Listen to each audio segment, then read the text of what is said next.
రావచ్చు గాని, బాప్తిసం పొందొచ్చు గాని, వారు చేసేదంతా కూడా వ్యర్థమైన ఆరాధన.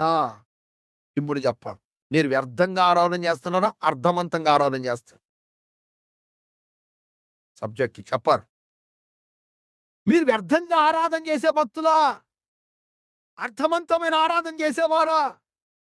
మీరు ఆచారాలు ఏదైనా పాటిస్తా ఉన్నట్లయితే, ఆచారాల్లో మీ జీవితం కొనసాగుతున్నట్లయితే, వాక్యం చాలా స్పష్టంగా చెప్తుంది ఏం తెలుసా? అలాంటి వాళ్ళు వ్యర్థంగా నన్ను ఆరాధన చేస్తున్నారు. వాళ్ళ హృదయాలు నాకు దూరంగా ఉన్నాయి. ఈనాటి క్రైస్తవ్యంలో చాలా సంఘాల్లో 100కు 90, 99 సంఘాలు.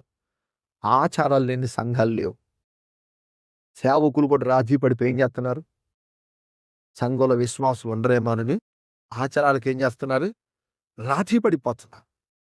అదొట్టని ఎరులో 18 కందిదో పాడు జరిగినైనా చాలు కర్మనైననేమి కడవపాలు పరలోకంలో జంగలు పరిహారం అని మన సంఘంలో ఉంటే ఉపయోగం ఏంటి చెప్పండి? సరిగ్గా మందిరానికి పరలోకం చేరేవాళ్ళు 10 మంది ఉన్నా ఆ 10 మందిని నమ్మకంగా తీసుకెళ్ళి ఏం చేయొచ్చు? అయ్యగారు దేవుని ఎదుట పెట్టొచ్చు. 10 మందిని తీసుకెళ్ళి చక్కగా పరలోకంలో పెట్టొచ్చు. కానీ కర్మనైననేమి కడవపాలనే వాళ్ళు అయ్యగారండి మేము గీసిన గీతలోనే మీరు నడవాలి. నేను ఎలా చెప్తే అలా నడపాలి. ఏం చెప్తే అదే చెయ్యాలి. మేము నేను క్రైస్తవ కొన్ని పత్రికల్లో పెళ్లి పత్రికలో ఉన్నది 9:43 ముహూర్తం అట. శుభ గడియ. ఏ గడియ? అంటే ఆ నెక్స్ట్ సెకండ్ ఏంటి? ఆ శుభ గడియ. అంటే పెళ్లి అవ్వగానే ఈ శుభ గడియ నుంచి అక్కడ అడుగు పెడుతున్నాడు. ఆడు దరిద్రవాది మరి ఏం చేస్తాం? ఏమండి? పెళ్లి 9:43కి శుభ గడియ. 9:43 దాటంగానే ఏమైపోతుంది? ఆ శుభ గడియ అయిపోతుంది. వీడు దరిద్రం కొద్దీ పెళ్లి అవ్వగానే ఎవరిని ఎక్కడ అడుగు పెడుతున్నాడు వీడు? ఇప్పుడు చెప్పండి. స్తోత్రం చెప్పాలి. అంటే మనిషి చాలా అజ్ఞానంగా మనుషుల పద్ధతుల్ని దైవోపదేశాలుగా ఉపదేశిస్తూ చాలా మంది బోధించే వాళ్ళు ఉన్నారు. అని మొన్న కూడా చెప్పారు దేవుడిచ్చిన ఆలోచన బట్టి చెప్తున్నా. చాలా మంది నేటి క్రైస్తవ్యం మీదకి ఎంత భయంకరమైన పరిణామాలు, దాడులు పరిస్థితి కారణంటే సంఘాల్లో ప్రవేశించిన ఈ ఆచారాలే కారణం. ఎందుకని సాతాను గట్టి సూది దత్తమంతా చూడితే ఏం చేస్తాడు? మాట్లాడు ఒంటి దూరంతం చేసుకుంటాడు. కాబట్టి ఇటువంటివి చేసి వాడికి చోటిచ్చే వాడికి ఇప్పుడు బైబిల్ని విమర్శించే వాళ్ళు ఎక్కువైపోయారు. సేవకులను విమర్శించే వాళ్ళు ఎక్కువైపోయారు. దేవుని వాక్యాన్ని విమర్శించే వాళ్ళు ఎక్కువైపోయారు. ఒకప్పుడు యేసు ప్రభు గురించి మాట్లాడండి. అమ్మో ఆయన అంత సత్యవంతుడు ఎవరో లేరండి. అమ్మో ఆయన అంత పవిత్రుడు ఎవరో లేరండి. ఆయన చెప్పినట్టుగా నడవగలిగితేనే మనం వెళ్ళాలి తప్ప అమ్మ దేవుడిని నమ్ముకోవాలంటే ఆ స్వామిని నమ్ముకోవాలంటే ఎన్ని జన్మలో పుణ్యం చేసుకుంటేనే కానీ ఆయన నమ్ముకునే భాగ్యం దొరుకుతుంది. ఆయన బాటలో నడిచే భాగ్యం దొరుకుతుంది అనేవాళ్ళు. కానీ ఈడ నోటికొచ్చినట్టు ఎవడికి నచ్చినట్టు ఆడు మాట్లాడేసేస్తున్నాడు. కారణం ఎవరు? ఓటిచ్చింది దేవుని సంఘం పాడైపోవడానికి చోటిచ్చింది నువ్వే. ఉపదేశం దేవుని వాక్యము ఏమి రాయబడింది? వ్యర్థమైన మనుషుల పద్ధతుల్ని మీరు ఆచరించమన్నా వ్యర్థంగా మీరు ఆరాధన చేస్తున్నారన్నాడు. మీ హృదయం నాకు దూరంగా ఉందన్నాడు. ఇక నువ్వు యేసుని ఏమి వెంబడించగలవు?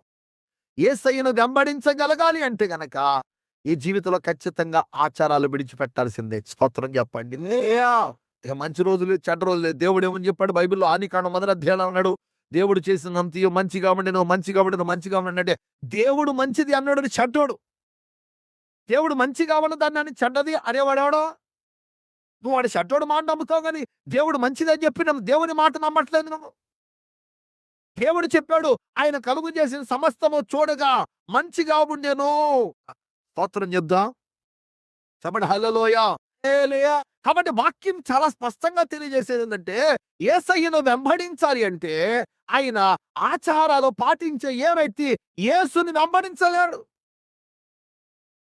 మరి నాడు క్రైస్తవ వివాహాలు ఏముంటుంది? కారు పట్టుకుంటుందా లేదందా? ఏం అందితారు? తప్పరేంటి? ఏం అందితారు? ఆ తప్ప దూరుకుంటానా? మేనమామ పెట్టి పెట్టకపో దూరుకుంటానే? నీవు వచ్చేది అర్థమవుతుందా? యేసు ప్రభు రాడు కాబట్టి అన్ని వస్తాయి.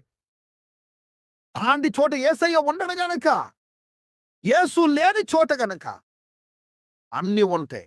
కానీ ఆయన ఉన్న చోట అటువంటి వాటికి కుదరదు. స్తోత్రం చెప్దాం. యేసుప్రభు కానాలో ఒక వివాహానికి వెళ్ళాడు. యూదుల శుద్ధీకరణ ఆచార ప్రకారంగా ఆ ఆరేసి రాతి బాణలు పెట్టారు అక్కడ. అవునా కాదా? ఆ రాతి బాణలు పెడితే యేసు ఏం చేశాడు? శుద్ధీకరణ ఆచార ప్రకారంగా పెట్టబడిన రాతి బాణలు తీసి వారు త్రాగడానికి ద్రాక్షరసపు బాణలుగా మార్చారు. ఆచారాన్ని మార్చాడో మార్చలేదు ఆయన. నువ్వేం చేస్తున్నావు? అయ్యే పట్టుకొని ఏలాడబడతావు. పెరుగు క్రైస్తవుడవై ఉండి వాటినే పట్టుకొని ఏలాడబడుతున్నావు. జాగ్రత్త, నువ్వు పరలోకం చేరవు, గుర్తుపెట్టుకో. దేవుని రాజ్యానికి వారసురాలుగా మార్చబడలేవు. ఎందుకని నువ్వు మార్చబడలేవంటే లేఖనాలు చాలా స్పష్టంగా మనకు చెప్తున్నాయి. ఏంటి చెప్తున్నాయంటే, యేసుని వెంబడించాలి అనుకున్న వాడు ఎవరైనా ఉంటే గనక వాడు ఆచారములు పాటించబడు. దేవునికి స్తోత్రం చెప్దాం. అప్పుడు హల్లెలూయా. ఆవిడ మొట్టమొదటిగా యేసయ్య చెప్పిన మాట అది. ఎవడైనా నన్ను వెంబడించాలి అనుకుంటే గనక వాడు ఖచ్చితంగా వాటిని విడిచిపెట్టవలసింది. రెండవదిగా మత్తయి సువార్త 8వ అధ్యాయం 18, 19, 20 వాక్యాలు గమనిస్తే అంతటా ఒక శాస్త్రి వచ్చి, బోధకుడా, నీవెక్కడికి వెళ్ళినను నీ వెంట వచ్చేందుకు నేను ఆయనతో చెప్పాను. అందుకు యేసయ్య కక్కలను బొరియలను ఆకాశపక్షుల నివాసంలో కలవగాని మనిషి కుమారుడు తలవాల్చుడుగైన స్థలము లేదని అతనితో చెప్పారు.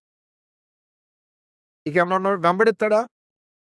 అట్టా యేసుప్రభు అన్నాడు, అబ్బాయి, నక్కలకు బొరియలున్నాయి, ఆకాశ పక్షులకి గూళ్ళమే, మనిషి కుమారుడు తలవాల్చడానికి స్థలం లేదంటే ఇది ఎవరైనా వెంబడిస్తారా? వాస్తవంగా వాళ్ళు ఏమనుకున్నారంటే, నిన్న చూస్తే 5 రొట్టెలు 2 చేపలు 5,000 మంది మధ్య పెట్టేది. మనం చూస్తే 7 రొట్టెలు 3 చేపలు 7,000 మంది పైగా తినగలిగేటట్టుగా ఆహారాన్ని పెట్టాడు కనుక యేసయ్యను వెంబడించామనుకో మనకు కావలసినవన్నీ దొరికేస్తాయి. ఈరోజు చాలా మంది దుర్బోధకులు వచ్చి కూడా అదే పాలన చేసి వస్తున్నారు. రండి, మీ దుఃఖ దినములు సమాప్తం అయిపోతాయి అందనంటలేదా? వీడువాడు నిజంగానే ఆడకెళ్తే మన దుఃఖ దినాలు సమాప్తం అయిపోతున్నాయి. అక్కడి నుంచి ఆరంభం అవుతున్న సంగతి తిరిగిటున్నానికి. అంటే ఒక రకంగా చెప్పాలంటే చాలా మంది ప్రాస్పరిటీ అంటే అభివృద్ధి సంబంధమైన యేసుని నమ్ముకుంటే ఈ మేలు ఆ మేలు జరుగుతుందని, మేలు చేయక మారడాయిగా మేలు చేస్తాడు. కానీ యేసయ్యను వెంబడించవలసింది ఏదో ఆశీర్వాదం కలుగుతుంది, ఐశ్వర్యం కలుగుతుంది అని కాదు. ఇప్పటికాల క్రైస్తవులంతా యేసయ్యను వెంబడించాలంటే ఏదైనా వస్తదేమో అని లాభం కొరకు వెంబడించేవారై ఉందా? వినండి జాగ్రత్తగా. మేము ప్రభువుని నమ్మిన తొలి దినాల్లో యేసయ్య కోసం సమస్తం పోగొట్టుకోవలసొచ్చు. బంధువులు పోగొట్టుకున్నా యేసుక్రీస్తుని వెంబడిస్తున్న కారణం చేత కులంలో నుంచి వెలివేశారు మమ్మల్ని. గ్రామం అంతా ఒకవైపు నిలబడితే, కులమంతా ఒకవైపు నిలబడితే కేవలం మా కుటుంబాలు 1, 2 కుటుంబాలు మాత్రం ఒక పక్కన నిలబడాల్సిన పరిస్థితి ఏర్పడింది. ఎందుకని? యేసుని నమ్మిన కారణం చేత, యేసయ్యను వెంబడిస్తున్న కారణం చేత వెలివేయబడిన పరిస్థితి. యేసుని నమ్ముకుని పోగొట్టుకున్నాం. ప్రియమైన సహోదరి సహోదరులారా, ఈ రోజున చాలా మంది క్రైస్తవ జీవితాల్లో యేసయ్యను వెంబడించమంటే పోగొట్టుకోవడం అనే సత్యత మర్చిపోతుంది. యేసు ప్రభు కూడా అన్నాడు, ఎవడైనా నాకు శిష్యుడు కావాలంటే తల్లినైనా, తండ్రినైనా, అన్నదమ్ములైనా, అక్క చెల్లెలైనా, భార్యనైనా, పిల్లలైనా తన ప్రాణముతో సహా ద్వేషించుకుంటే వాడు నాకు శిష్యుడు కాక. అదే క్రీస్తు కొరకు కొన్నిసార్లు భర్తను పోగొట్టుకోవాల్సి వస్తుంది, భార్యను పోగొట్టుకోవాల్సి వస్తుంది, పిల్లలను పోగొట్టుకోవాల్సి వస్తుంది, తల్లిదండ్రులు పోగొట్టుకోవాల్సి వస్తుంది, ఆస్తి పోగొట్టుకోవాల్సి వస్తుంది, చివరికి నీ ప్రాణం కూడా పోగొట్టుకోవాల్సి వస్తుంది. అందుకే కదా నేడు చాలా మంది క్రైస్తవులు హతసాక్షులుగా మారిపోతున్నారు. తమ ప్రాణాలను పెట్టడానికి కూడా ఏమాత్రం వెనకాడకుండా క్రీస్తు కొరకు తమ జీవితాన్ని అంకితం చేసి చనిపోతున్నారు. కారణం ఏంటంటే వాళ్ళ ప్రాణము కూడా కాదనుకొని జీవించేటువంటి వారు. విలియం అనేటువంటి ఒక బాలుడు వాళ్ళ తల్లిదండ్రులు చిన్నప్పటి నుంచి దేవుని వాక్యం చదవడం నేర్పించా, ప్రార్థన చేయడం నేర్పించా. అతను చదువుకుంటూ ఉండగా ఒక చిన్న ఉద్యోగం ఏంటంటే మగ్గం వేయడం కూడా ఆ రోజులో ఉద్యోగమే. ఆ ఉద్యోగం అనేది అతనికి వచ్చింది. ఆ ఉద్యోగం రాగానే ఆ ఉద్యోగం చేసుకోవడానికి ఆ ప్రాంతానికి వెళ్ళినప్పుడు అప్పుడే వాళ్ళ ప్రాంతాన్ని ఏలుబడి చేసేటువంటి అధికారి వచ్చాడు. ఆ అధికారి ఎవడో కూడా బైబిల్ పట్టుకోవడానికి వీల్లేదు, బైబిల్లో చదవడానికి వీల్లేదు అని అంటే, ఆ రోజుల్లో ఫాదర్ చాలా మంది ప్రజల దగ్గర నుంచి బైబిల్స్ ని తీసేసుకుంటూ ఉండేవారు. కానీ ఇతను మాత్రం బైబిల్ గ్రంథాన్ని చదువుతూ ఉండేవాడు. ఇతనికి ఆ యొక్క వృత్తిని నేర్పించే గురువు గారు, అబ్బాయి ఇదిగో విలియం చూడు, ఇక్కడ ఈ దేశంలో ఈ ప్రాంతంలో ఉన్న పద్ధతి ఏంటంటే బైబిల్ గ్రంథాన్ని ఎవడు పట్టుకోకూడదు, బైబిల్ చదవకూడదు అనంటే అతనున్న సార్ మా తల్లిదండ్రులు చెప్పారు, ఏమైనా సరే నువ్వు బైబిల్ చదవాలి, ప్రభు కొరకు అవసరతి నీ ప్రాణాన్ని పోగొట్టుకోవాలని చెప్పారు కనుక నేను నా ప్రాణాన్నైనా పోగొట్టుకుంటాను కానీ ఈ బైబిల్ గ్రంథాన్ని మాత్రం విడిచిపెడుతున్నాను నేను. అలాగనే ప్రార్థన చేసుకునేవాడు అలాగనే బైబిల్ చదువుతుంటే తన కొలికి ఒక అతను చూసి ఆ విషయాన్ని తీసుకెళ్లి అక్కడున్న ఫాదర్ అక్కడున్న వారికి చెప్తారు. వాళ్ళొచ్చి ఇతన్ని చూసేవాడికి భయపడి కొంచెం దాగి ఉంటాడు గాని బయటికి పిలిచి, నువ్వు రాకపోతే మీ తల్లిదండ్రులు మేము తీసుకెళ్లి చెరసాల్లో వేస్తారేపాటికి అతను ముందుకు వస్తే తీసుకెళ్లి చెరసాల్లో వేసి ఏదో బతకడానికి 4 మెతుకులన్నట్టు పెట్టి భయంకరంగా హింసించేవాడు. అంత బాధపడుకు కూడా దేవుడే కావాలనుకుని బ్రతికిన విలియంని ఒక రోజున ఇప్పటికైనా విడిచిపెట్టాయి బైబిల్ని, ఇప్పటికైనా విడిచిపెట్టామంటే, లేదు సార్ నేను బ్రతుకుంటే దేవుని కోసం తోలనడే, బ్రతుకుంటే క్రీస్తే చావైతే లాభం అని ఆ విధంగా తన జీవితాన్ని అంకితం చేసుకుంటే పిల్లరా అతను తీసుకెళ్లిపోయి సజీవంగా చంపేశారు, అతను దహనం చేశారు. అతను చావుకు వెళ తన తల్లిదండ్రులు చూస్తూనే ఉన్నారు. తల్లిదండ్రుల వైపు అతను చూస్తూ ఉంటే ఆ తీసుకెళ్లేవారు కఠినంగా తిట్టి తీసుకెళ్తుంటే తల్లిదండ్రులు కూడా చూస్తూనే ఉన్నారు.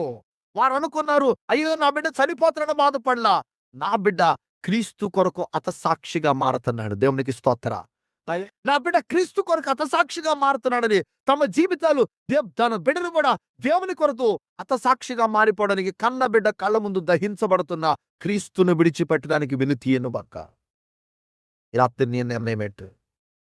క్రీస్తుని వెంబడించడానికి నీ జీవితంలో ఏదైనా పోగొట్టుకన్నా సిద్ధంగా ఉన్నావా? క్రీస్తుని వెంబడించడానికి ఆచారాలు విడిచిపెట్టగలవా? క్రీస్తును వెంబడించడానికి నీ వ్యక్తిగత జీవితంలో సుఖం దొరుకుతుందని యేసయ్యని వెంబడిస్తే సుఖం దొరకనప్పుడు యేసయ్యను దూరం అయిపోతావు. కానీ సుఖం కొరకు కాదు, రాబోతున్న ఉగ్రత నుంచి, నాశనం నుంచి, నరకం నుంచి తప్పించుకొని ఆయనతో కూడా యుగాలు జీవించడానికి ఇక్కడ భూమి మీద క్రీస్తుని గమనించడంలో గుమ్ముజు రావా. దేవుడికి స్తోత్రం, హల్లెలూయా.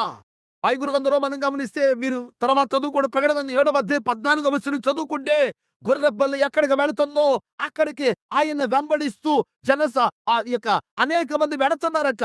ఎవరు మీరంటే, అయ్యో తెల్లని వస్త్రములు ధరించుకుని మీరెవరని యోహాను దేవదూతలు అడిగితే నాకేం తెలుసు నీకు. అప్పుడు అన్నారు, వీరు మహాశ్రమలలో నుంచి వచ్చినవారు. నిజమే, మహాశ్రమలు గుండా వారి ప్రయాణం చేసి తమ ప్రాణాలు సైతం లెక్క చేయకుండా క్రీస్తు కొరకు అంకితమైన జీవితాలు. ఈ సభల 2వ రాత్రి మీ జీవితంలో ఈ మొదటి సందేశం ద్వారా దేవుడు చెప్పేది ఏంటంటే, ఋతు తన జీవితంలో సుఖం దొరుకుతుంది తన తల్లిదండ్రుల దగ్గరికి వెళ్తే, కానీ జీవం కలిగిన దేవుడు తనకు దూరం అయిపోతాడు.